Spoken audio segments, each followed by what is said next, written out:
Para começar esse vídeo, eu gostaria de fazer alguns questionamentos. O primeiro deles é: você já imaginou quantos sites indexados existem na internet? Ou quantas ruas existem mapeadas no Google Maps? Ou então, quais são as possíveis combinações de jogadas em um jogo de xadrez? Esse vídeo vai tratar sobre algoritmos de busca, tá? E como que o problema de busca está tão presente, né, no nosso dia a dia. Os problemas de busca, né, basicamente resolvem a pergunta, né, o problema que é achar um objeto X dentro de uma estrutura Y. Essa é a forma mais simples, né, de se colocar, né, o problema de busca. Quanto à minha primeira pergunta, né, como que você já imaginou quantos sites indexados existem na internet? Essa pergunta ela está relacionada com motores de busca do Google, por exemplo.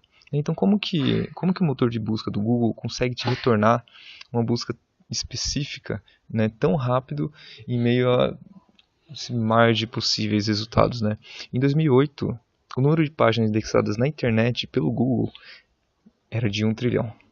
E de lá para cá são 10 anos de crescimento e desenvolvimento. Imagina quantas páginas, né, não existem indexadas pelo Google. Como que será que ele busca no meio de todos esses elementos, né, na rede e consegue te retornar, né, alguns resultados específicos? Então você pode pensar numa lista telefônica, por exemplo, né, que existem os seus elementos, eles estão indexados, né, eles estão organizados e ordenados de 0 a n, que seria o número, né, desses elementos na lista. No caso da internet, por exemplo, em 2008 seria de 1 trilhão. Essa lista telefônica seria de 1 trilhão, por exemplo. Então, um método muito utilizado para fazer uma busca, né, um vetor, né, essa lista ordenada seria a busca binária, que eu vou estar falando, né, mais para frente.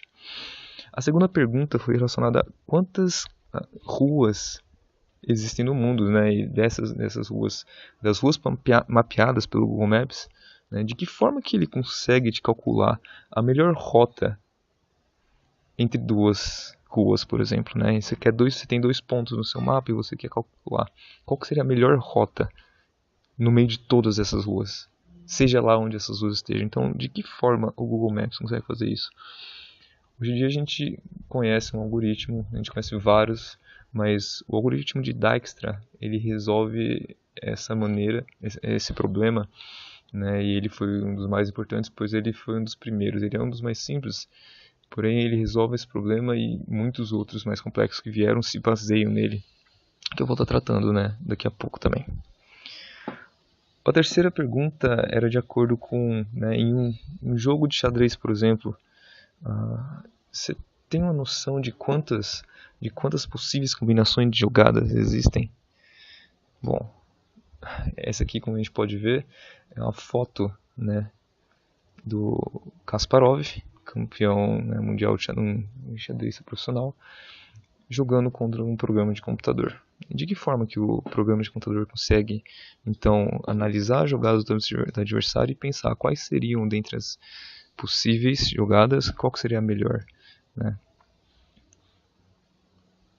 Em muitos softwares, né, bem nos primórdios da inteligência artificial, foi utilizado um algoritmo em que você busca, dentro de uma árvore de possíveis jogadas, qual que seria, né, dentro de um score, utilizando um score, qual que seria a melhor jogada, né, a decisão naquele momento, qual que seria a melhor. Então, por exemplo, você tem um xadrez, e vamos imaginar o seguinte: você tem um cavalo posicionado nessa posição aqui, e você tem duas possíveis jogadas. Uma delas, né, ela vai te resultar numa série de jogadas que é positiva para você, na outra que é negativa. Então, a positiva teria um score positivo, um score +1, enquanto que a negativa teria um score -2, por exemplo. Esse é o algoritmo Minimax, claro, isso aqui é uma forma mais simplista de mostrar isso, porém esse é um algoritmo, né, que resolve um problema de busca dentro de um jogo, por exemplo, entre dois competidores. É claro que a minha explicação sobre todas essas três áreas foi muito simplista, né, em relação ao que realmente acontece nesses casos. Ambas utilizam técnicas muito mais complexas, incluindo a aprendizagem de máquina, por exemplo. Né? Então, por que eu dei esses exemplos? Bom, em suas bases, todos são problemas de busca. Né? Em grande parte, essas técnicas mais complexas, né, são baseadas em conceitos mais simples e abrangentes, como esses que eu citei. Né? Bom, o primeiro deles, a resolução, por exemplo, do problema da lista telefônica, né, de uma forma muito mais simplista de busca, né, entre as páginas da internet, nós temos a busca binária. Né? Então aqui, Binary Search. O primeiro algoritmo é esse e faz parte de uma categoria, né, de busca por elementos em um vetor. Então, por exemplo, uma lista telefônica, o seu grande trunfo, né, vem do seguinte: por usar uma estratégia de divisão e conquista, analisa sua complexidade da ordem de log n, não n. Né? Porque aqui a gente tem a árvore, né, da busca. A árvore, né, do vetor seria o vetor, só que em forma de árvore. E nós temos n elementos, certo? N elementos na árvore. Isso nos diz o seguinte, que para percorrer a árvore, se nós, por exemplo, nós vamos buscar o elemento 32, por exemplo. Para buscar o elemento 32, o que você faz? Você chega aqui na raiz, bom, 14, 32 é maior que 14. Então você descarta a parte da esquerda e fica só com a parte da direita.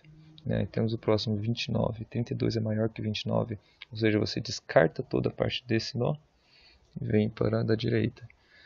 Então você vê aqui 36, 32 é maior ou menor que 36? É menor, então você vem para a esquerda. Né? Então você encontrou aqui o seu elemento. Né? Isso nos dá aqui a complexidade dessa nossa busca, desse nosso algoritmo. Ele é log n, diferente de você buscar em um vetor simplesmente sem usar essa estratégia de divisão e conquista. Então você vê que você realmente descarta metade do seu problema a cada iteração. Isso nos dá uma complexidade de log n que é menor do que odd n, por exemplo. Esse aqui é o pseudocódigo da busca binária.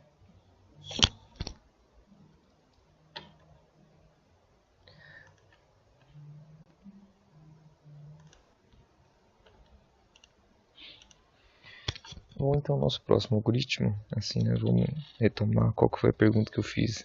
O algoritmo de Dijkstra está relacionado à segunda pergunta que eu fiz, que era, bom, sabendo que nós temos um número muito grande de ruas, de locais, né, que são mapeados pelo Google Maps, de que forma esse software ele é capaz de saber qual que é a menor rota de um ponto a outro, seja lá onde eles estejam, certo? Então, para exemplificar um algoritmo de busca para essa situação, para esse problema na vida real, nós usamos o algoritmo de Dijkstra. Tá? Então, o algoritmo de Dijkstra é um dos algoritmos mais importantes no ramo da ciência da computação.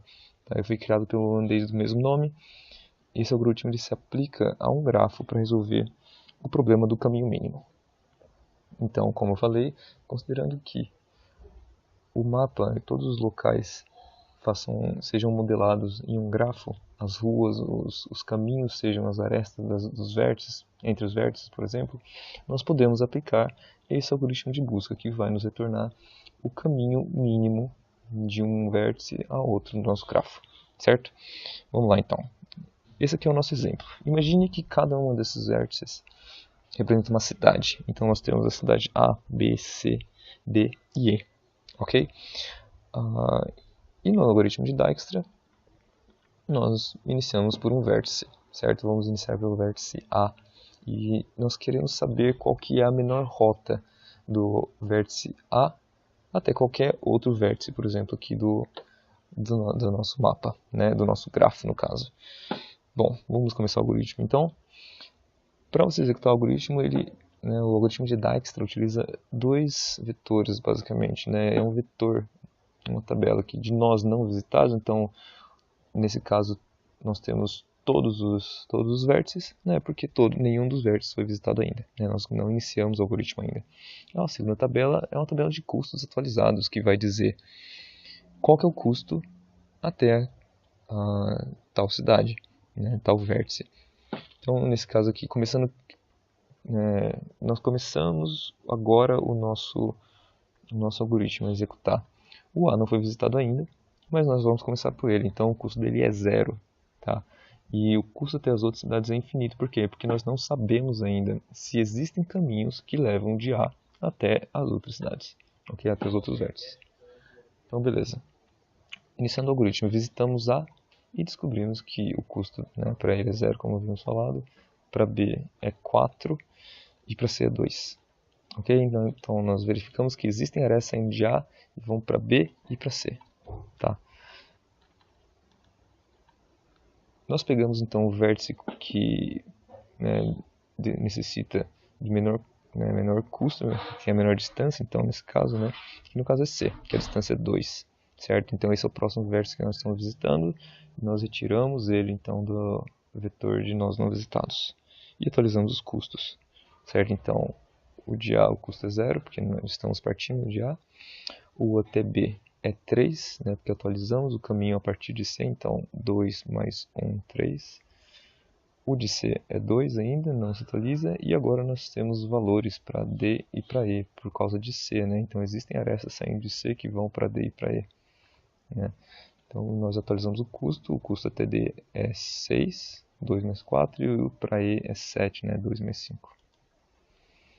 Nós então visitamos agora o próximo vértice, que no caso B, que é o que necessita de menor custo, agora na seção aqui de nós não visitados, certo? E atualizamos os custos, então agora B necessita de 3, que é o que já estava, né? 2 mais 1, 3. Para C, 2, continua o mesmo. Para D ele vai atualizar, por quê? Porque existe um caminho mais curto até D que não por C. Então ele atualizou aqui, o novo valor é 5. E para E continua 6. Minto, o caminho para E também atualiza, e agora a soma é 6, certo? Porque você tem 2 mais 1 mais 3, que é a aresta indo de B. O próximo a visitar é o D, certo? E com D, como não há aresta saindo de D, ou seja, não há nenhum caminho que leva de D para alguma outra cidade, né? Como nós temos um grafo direcional, então nós não podemos pegar esses caminhos de volta, ou seja, certo? Então aqui não dá para nós irmos para nenhum lugar, né? Depois de D, pois não há nenhuma aresta saindo dele. Então não há atualização, né? Então vamos para o próximo vértice E, certo? Então visitamos o vértice E, e apesar de existir uma aresta aqui, um caminho que sai de E para um outro lugar, esse caminho não torna nenhum outro trajeto mais viável. Ou seja, ele não entra na atualização dos custos, ou seja, 0, 3, 2, 5, 6 é o nosso vetor de custo final. E esse é o nosso trajeto. Nós temos aqui então arestas em azul, demonstrando o trajeto mínimo. Então o algoritmo de Dijkstra nos retornou o caminho mínimo de A até qualquer outro vértice, né, do nosso grafo. Okay? Esse aqui é o pseudocódigo para quem quiser dar uma olhada em como que de fato se implementa esse algoritmo. E resolvendo a minha terceira questão, né, sobre um jogo entre dois oponentes, né, entre dois jogadores, de que forma o computador consegue prever as jogadas, né, qual que é a melhor decisão para ele naquele momento? De que forma ele consegue fazer esse tipo de cálculo, né? Então o algoritmo Minimax, ele vem, né, ele é como se fosse ele é dos primórdios da inteligência artificial, né?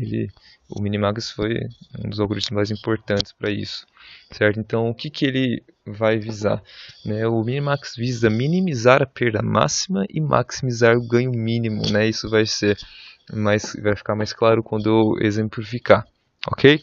Então, vamos lá. Eu citei um exemplo de um jogo de xadrez, né? Então, vamos ver. O jogo de xadrez tem 8 casas de cada lado, ou seja, são 64 casas no total, ok? E uma vez Claude Shannon, né, um matemático, ele veio com esse número de que o número de possíveis jogadas no jogo de xadrez seria 10 elevado a 120, ou seja, é um número muito grande. De que forma que o computador conseguiria fazer isso utilizando, né, o método arcaico, o método simplista, né? Certo? Então, de que forma você busca, dentro de uma árvore de possíveis jogadas, as melhores opções, as melhores decisões, ok? Só que esse número é muito grande, né? Então eu não vou utilizar um exemplo de xadrez, por exemplo. Vamos ver aqui essa árvore de minimax num jogo, né, de jogo da velha. Ok? Então, ainda tem tempo aqui. Nesse caso, o que está acontecendo aqui? Nós temos nosso tabuleiro vazio e nós temos as possíveis jogadas para o jogador X, né? O X e temos o bolinha, certo? Então aqui temos 9 opções, né? São 9 espaços no jogo da velha, e a partir de cada um desses elementos da nossa árvore, você tem mais outras 9 opções, certo? Então, se você é o jogador X, você quer maximizar o score, né, a pontuação de X.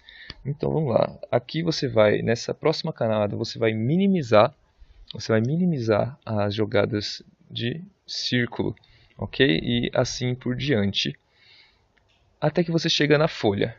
A folha, por esse caminho, por exemplo, temos aqui a camada terminal, gera um score de -1.